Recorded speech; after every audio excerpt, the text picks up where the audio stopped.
A paz do Senhor, queridos irmãos, estamos aqui para mais uma aula da Escola Bíblica Dominical, uma fonte de aprendizado. Estamos já no terceiro trimestre, estudando um tema maravilhoso, a Igreja em Jerusalém, doutrina, comunhão e fé. A base para o crescimento da Igreja em meio às perseguições. Nessa oportunidade, estaremos estudando uma lição preciosíssima, que é a lição de número 12, o caráter missionário da Igreja de Jerusalém. Era uma marca dessa igreja, né? Uma igreja que realizava missões, a igreja missionária. O texto áureo é Atos capítulo 11, versículo 20. E havia entre eles alguns varões de Chipre e de Cirene, os quais, entrando em Antioquia, falaram aos gregos, anunciando o Senhor Jesus. E a verdade prática diz: faz parte da missão da igreja a evangelização de povos não alcançados. Iremos falar na nossa lição de hoje sobre estes povos não alcançados. A introdução traz assim: como o evangelho alcançou Antioquia, uma importante cidade da Síria dentro do Império Romano, conhecer esse fato é relevante, porque, pela primeira vez, cristãos de Jerusalém levam a mensagem da cruz aos gentios, fora das fronteiras de Israel. Com o ingresso do Evangelho na cidade de Antioquia, a igreja dava o seu primeiro salto na missão transcultural. Nesta lição, nós estudaremos sobre como o ID de Jesus é levado a sério por um grupo de cristãos refugiados, vítimas da perseguição que sobreviera a Estevão, lá em Jerusalém. Esses crentes, mesmo sendo leigos, possuíam uma forte consciência missionária. E quando perseguidos, não escondiam a sua fé, mas a compartilhavam, apontando sempre para a cruz de Cristo. Esse é um belo exemplo de fé cristã, que deve não somente nos inspirar, mas, sobretudo, nos levar a agir como eles. Então, assim é a nossa querida lição de número 12 que vamos estudar hoje. A palavra-chave da nossa lição é a palavra missão. O desafio que a igreja primitiva encarou ao sair das portas, dos limites da cidade de Jerusalém e levar a mensagem do Evangelho, deve de igual forma nos impulsionar, nos inspirar a fazer o mesmo que aqueles irmãos. Então, o primeiro ponto, uma igreja com a consciência missionária. Importantíssimo isso. O Evangelho para além da fronteira de Israel. Aquela ida de Pedro lá na casa de Cornélio, quando ele foi acompanhado por cristãos judeus, foi crucial para convencer a igreja de Jerusalém de que Cristo se estende a todos. Jesus, o Evangelho, não estava restrito ali àquela parte da Judéia. A partir desse fato, o cristianismo teve uma expressiva aceitação nas regiões gentílicas e um grande número de gentios se tornou cristão.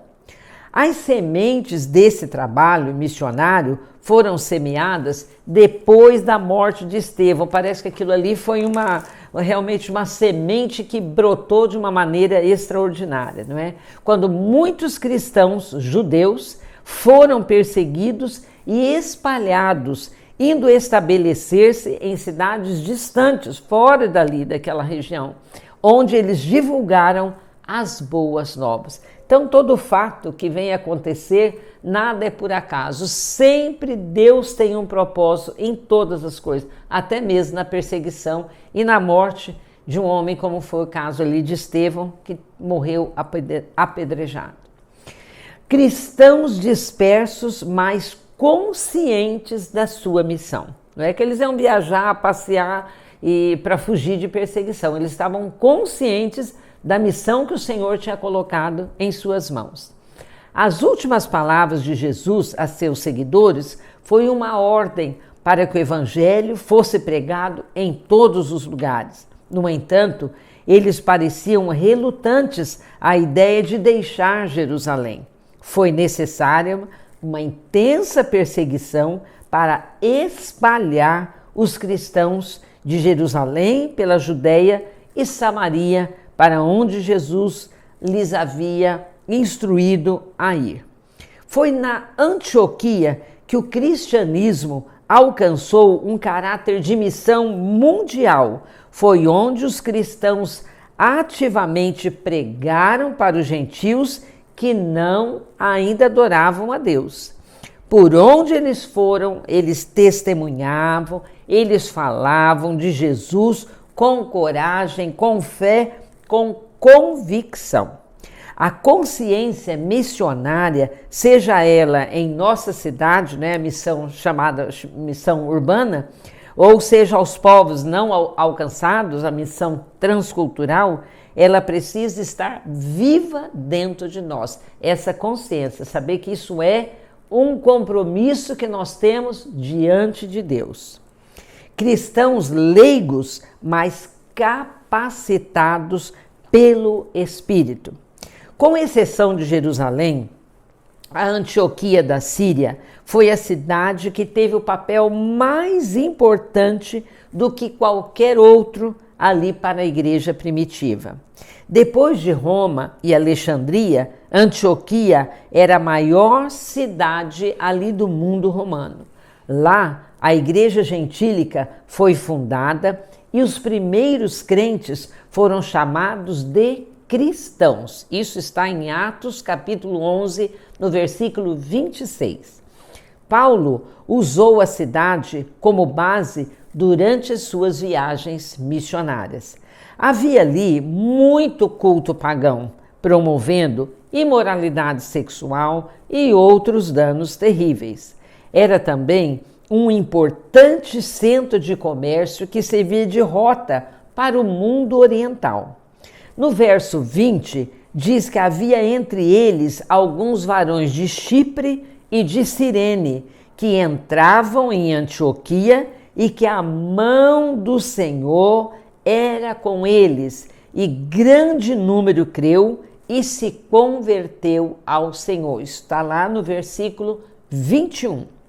Lendo o comentário da nossa revista, dizendo que foram pessoas comuns que realizaram a obra de Deus ali naquela cidade tão importante. Então eu me lembrei que já ouvi muitos pregadores da palavra, pessoas simples, comuns, mas com tanta autoridade para pregar, que a gente ali no banco da igreja, ouvindo aquelas pregações, aqueles estudos, a gente se perguntava, não é? Como é que uma pessoa tão simples tira tantas coisas preciosas da palavra de Deus? Isso é realmente a capacitação que vem do Espírito Santo.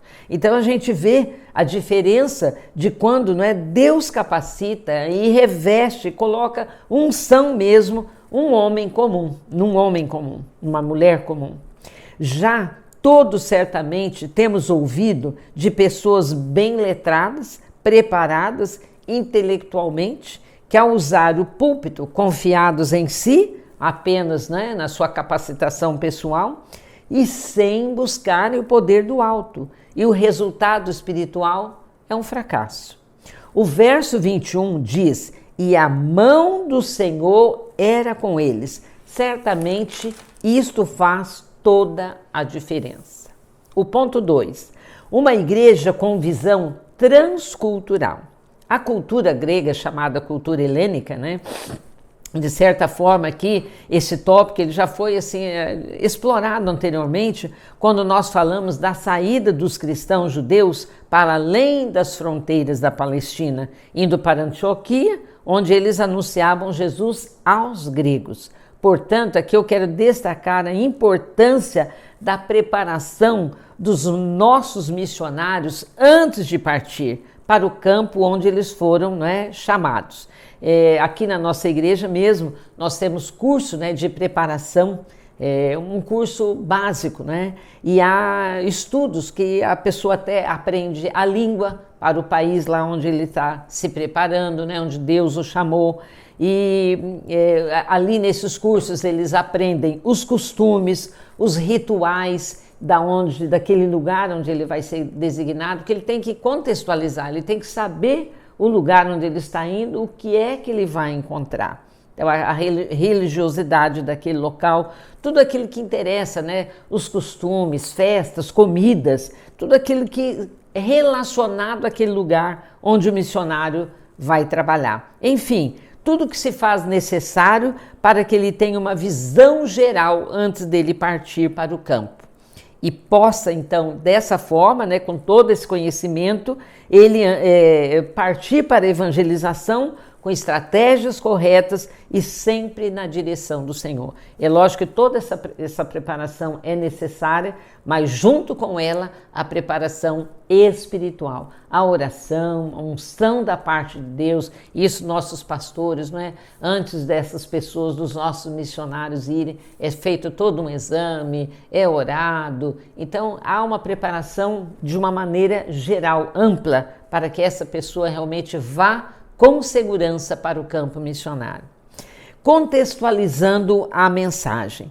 Aqui a revista traz o que nós acabamos de abordar anteriormente. Veja como eles foram sábios, eles foram estratégicos ao pregar o evangelho aos gregos. Não citar o Velho Testamento porque não tinha significado nenhum para eles. Quando vemos os missionários trabalhando, por exemplo, na Cracolândia, em São Paulo, como é que eles chegam lá, naquele lugar, junto àquelas pessoas? Primeiramente, há todo um preparo espiritual, com oração, com jejum, estudo da palavra. E depois, há um preparo na área social, psicológica, emocional, para saber como lidar, como abordar, como falar com aquele pessoal que está lá, num ambiente, que é um público específico. Então, é preciso todo um preparo. E assim como os nossos missionários ali, antes de falar aos gregos, eles tiveram uma estratégia para abordar aquele povo. E o ponto 3, uma igreja que forma discípulos, a base do discipulado.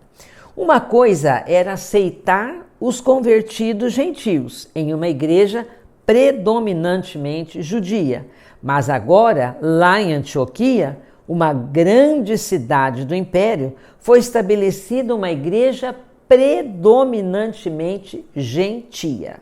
Barnabé foi enviado de Jerusalém para descobrir o que estava acontecendo. Ele era uma escolha excelente. A Bíblia diz que ele era um homem de bem e cheio do Espírito Santo e de fé. Ele deu um maravilhoso exemplo de como ajudar os novos cristãos. Ele demonstrou uma fé firme, ministrou com alegria, ele foi generoso e encorajador. Ele pode até ter sido um dos poucos líderes cristãos judeus sensíveis o suficiente para perceber o que Deus pretendia e capaz de resistir à tentação de impor um modo de vida judeu a esses convertidos gentios.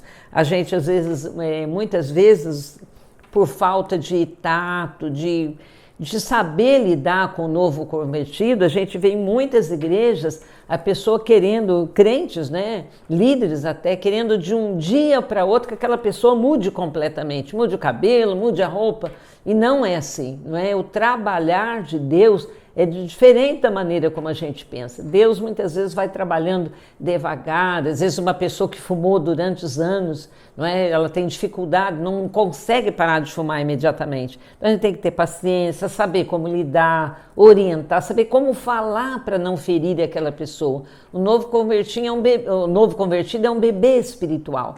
Então nós precisamos ir com o leite e devagar, introduzindo uma alimentação mais sólida para aquele convertido.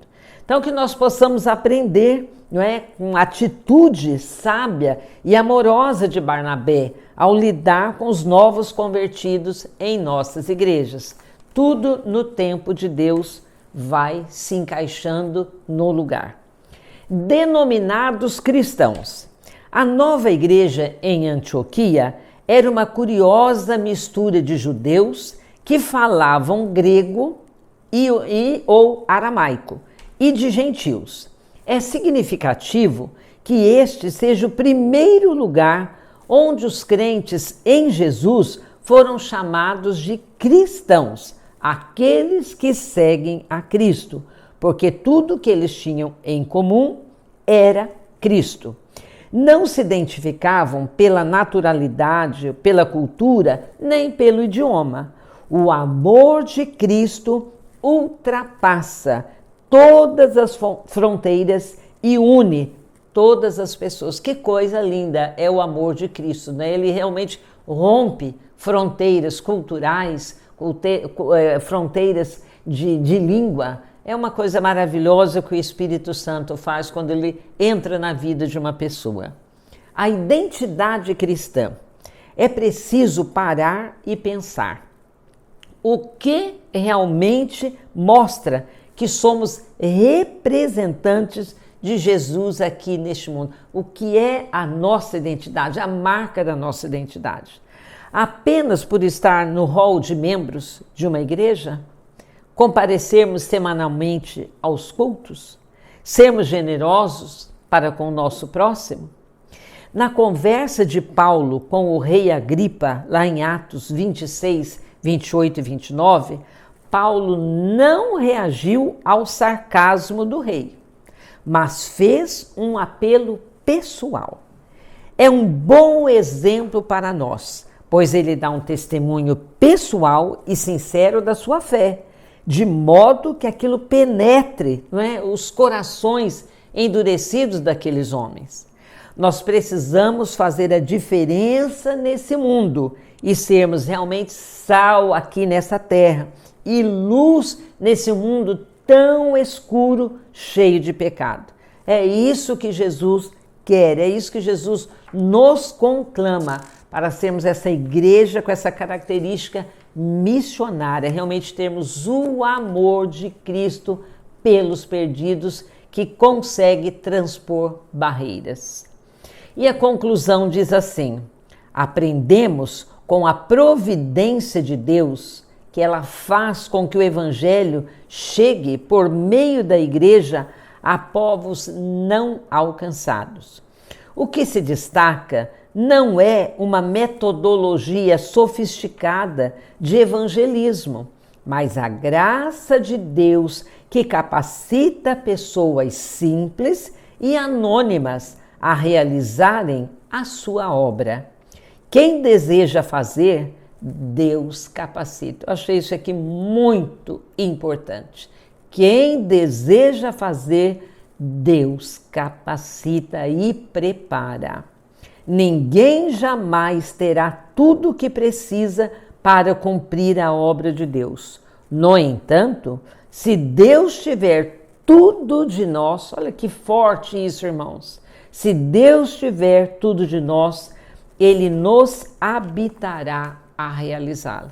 Nós aqui em Londrina acabamos de enviar um missionário aqui para o interior do nosso Brasil e a gente fica muito feliz porque é um jovem, né, ainda com crianças pequenas, que está partindo para o campo missionário. E houve, né, o tempo de preparo e a gente conversando com ele, a gente vê isso aqui, né? Ele muitas vezes expressando capacidade total, não vou dizer que eu tenho. Medo, vou dizer que não tenho? Tenho. Mas eu sei no Deus em quem tenho crido. Estou confiado nele e assim eu parto para o campo missionário.